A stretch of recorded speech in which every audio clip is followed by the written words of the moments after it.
Salut les créateurs, c'est Olivier. Si comme moi, vous êtes incapable de dessiner un storyboard qui tienne la route, alors cette vidéo est faite pour vous.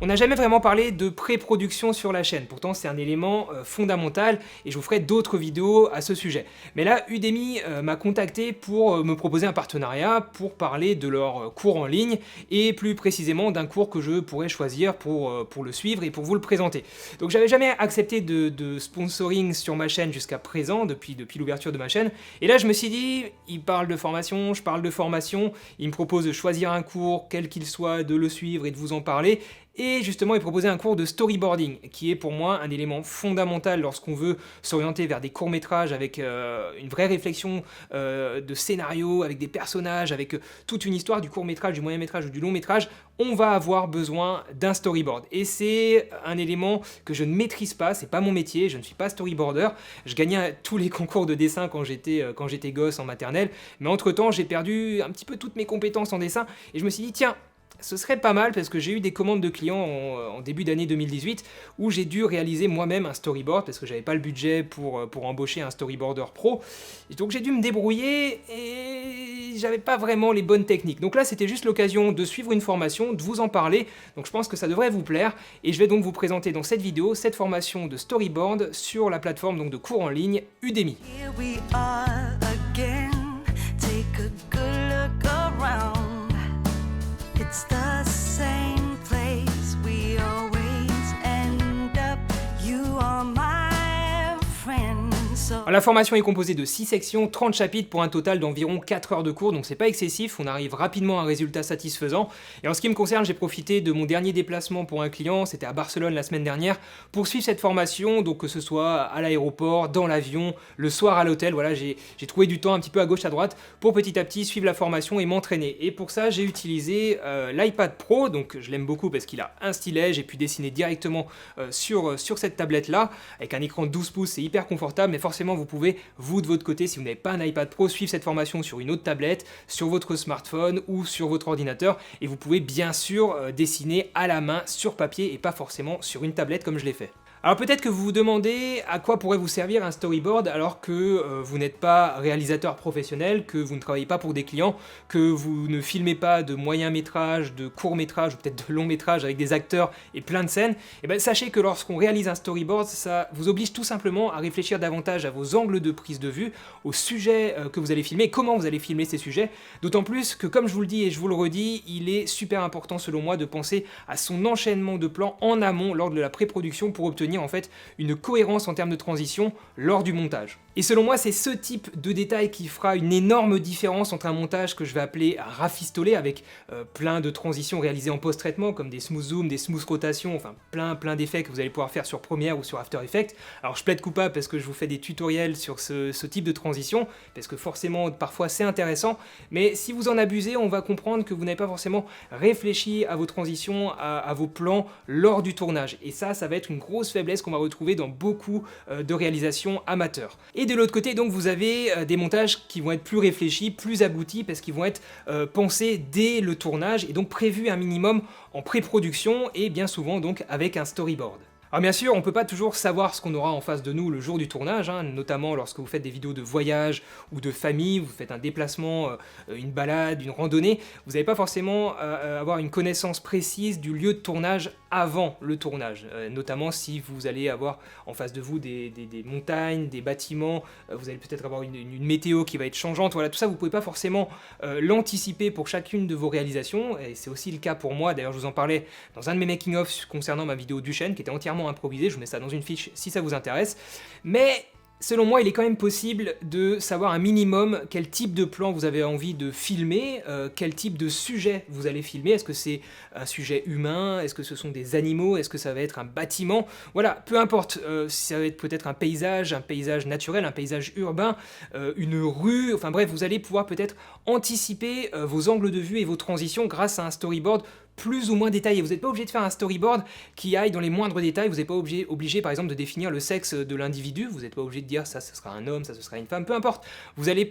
laisser peut-être une place à l'improvisation sur le lieu du tournage. Mais de préparer ça en amont, ça va donc vous permettre, je l'ai dit et je le redis, de prévoir un minimum les mouvements de caméra que vous allez pouvoir faire, le type de transition sur le terrain in caméra que vous allez pouvoir anticiper pour que votre montage soit cohérent et beaucoup plus intéressant que si vous n'aviez pas filmé de cette façon-là. Et c'est donc là où effectivement dessiner ça à l'avance, le réfléchir à l'avance, va énormément vous servir, quelle que soit la situation au final. Pour en revenir au cours proposé par Udemy, votre formateur sera Damien Barban. Et pour faire un petit clin d'œil à la blague très facile de mon collègue Jérôme de Notech,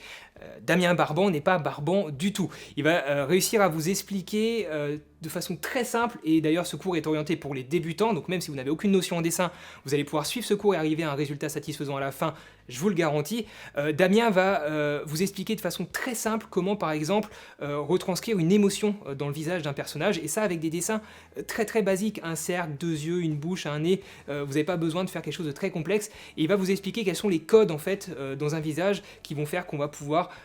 transmettre une émotion, faire comprendre que le personnage a peur, que le personnage est heureux, que le personnage est triste, voilà, de façon très simple. Alors bien sûr, au-delà des expressions du visage, vous allez aussi apprendre à dessiner un personnage de plein pied sans que celui-ci ressemble à une patate ou à un coton-tige ou à Bob l'éponge, voilà. Vous allez apprendre quelles sont en fait les proportions à respecter pour le tronc, les jambes, les bras, la tête, etc. Il a une technique très simple que je ne connaissais pas, mais qui à mon avis est connue de tous les dessinateurs, donc voilà, c'est pas mon domaine, je ne connaissais pas cette technique. Il va vous expliquer aussi comment dessiner de la perspective de façon très simple, mais que pour du storyboard. Donc juste des traits qui vont nous faire comprendre les dimensions d'une pièce, la profondeur d'une pièce, c'est des choses qui sont bêtes et méchantes, enfin bêtes et méchantes, c'est pas méchant, mais bêtes et basiques on va dire, mais qui sont essentielles pour que votre dessin de storyboard ressemble à quelque chose et ne soit pas ridicule face à un client par exemple, ou juste pour sa satisfaction personnelle. Vous allez aussi apprendre à dessiner une case de storyboard en vous basant par exemple sur une photo, donc c'est une technique que j'avais employée pour mon projet donc de début d'année pour un client, puisqu'il y avait certaines postures que je ne savais pas dessiner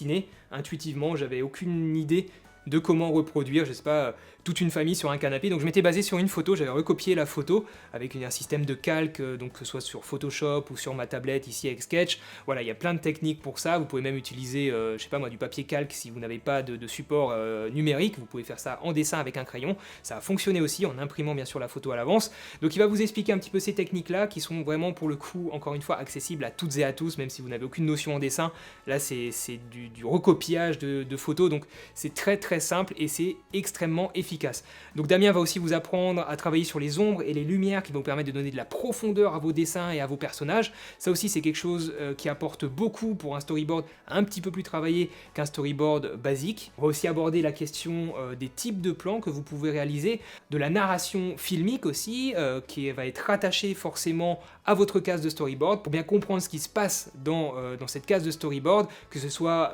l'environnement intérieur, extérieur, le lieu, le moment de la journée, voilà, ça va être des détails qu'on va rajouter à notre case, et donc le formateur Damien va vous expliquer un petit peu comment ça se passe. Donc il va vous montrer quels sont les différents éléments que vous pouvez mettre à côté d'une case de storyboard, comment donner du rythme à vos storyboards, comment travailler des mouvements de caméra, notamment le travelling, bref, voilà, plein de choses comme ça qui vont vous permettre d'enrichir votre travail de storyboarding. Alors toutes ces compétences, je les mets déjà en application sur un nouveau projet concret, puisque je vous en ai pas encore parlé sur YouTube, mais je suis co-réalisateur et chef-op d'un court-métrage qui s'appelle Full Metal Flipped, qui est une parodie de Full Metal Jacket et d'Apocalypse Now.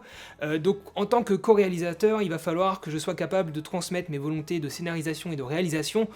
auprès de toute l'équipe, donc que ce soit les acteurs, l'ingé son, l'autre réalisateur, Pierre Antonio, mais aussi nos assistants, bref, que tout le monde soit bien au courant de ce qui doit se passer sur chaque plan, quels sont les cadrages à prévoir, quelle est la lumière à prévoir, l'ambiance à prévoir, et pour ça on va faire un découpage technique, je vous en parlerai dans une autre vidéo, et surtout un storyboard, donc je suis en train de m'atteler à la tâche, c'est pas facile, encore une fois c'est pas mon métier, mais grâce à cette formation, au moins je travaille plus vite et de façon plus efficace, et j'ai l'impression de faire du meilleur boulot que sur mes précédents projets. Voilà, donc pour conclure maintenant sur cette formation de storyboard, si je devais donner un axe d'amélioration pour le formateur Damien, je dirais attention parfois à la prise de son qui est un petit peu moins bonne dans certains chapitres, attention aussi parfois aux petites longueurs, au montage, mais c'est pas un gros problème, hein, je vous assure, c'est juste des petits détails pour améliorer un petit peu son travail. Et pour la plateforme Udemy, un axe d'amélioration, ce serait peut-être d'avoir un player qui soit un petit peu moins lent parfois. C'est vrai que j'ai eu 2-3 petites lenteurs, c'était pas bloquant, mais j'en ai eu. Et peut-être de proposer dans ce player-là une fonctionnalité de lecture en accéléré. C'est vrai que j'aime bien parfois écouter en accéléré parce que voilà, je travaille assez vite et il y a des sujets peut-être que j'aime mieux maîtriser que d'autres, et sur ces sujets-là, j'ai pas envie d'écouter à vitesse réelle, j'ai parfois envie, comme peut-être la vidéo que vous êtes en train de regarder, vous avez parfois aussi envie de m'écouter moi en accéléré. Donc ce genre de fonctionnalité, ce serait un petit plus, honnêtement, à ajouter sur un player, pour une plateforme comme ça de cours en ligne. Voilà, je sais pas si mes revendications vont être écoutées, mais en tout cas, j'ai beaucoup apprécié le fait de pouvoir suivre cette formation, de pouvoir ajouter une corde à mon arc. J'espère que vous aussi, ça vous aura donné envie de vous perfectionner en dessin et en storyboard. Allez voir, hein, je vous mets les liens dans la description, allez voir un petit peu ce que propose Udemy, il y a pas mal de formations de tout type, et la formation forcément en storyboard, je vous mets le lien aussi dans la description. Il y a pas mal de remises qui sont proposées en ce moment pour la première formation que vous allez suivre sur la plateforme, donc allez jeter un coup d'œil, ça mange pas de pain. En tout cas, merci à eux d'avoir sponsorisé cette vidéo. Je pense que c'était une vidéo sponsorisée bien sélectionnée. J'espère que ça vous a plu, en tout cas dites-le moi dans les commentaires. Moi j'ai apprécié de pouvoir suivre cette formation et j'espère que ce sera aussi le cas pour vous. Voilà, en attendant je vous dis faites de belles photos, faites de belles vidéos, à très bientôt les amis, merci pour votre confiance, ciao.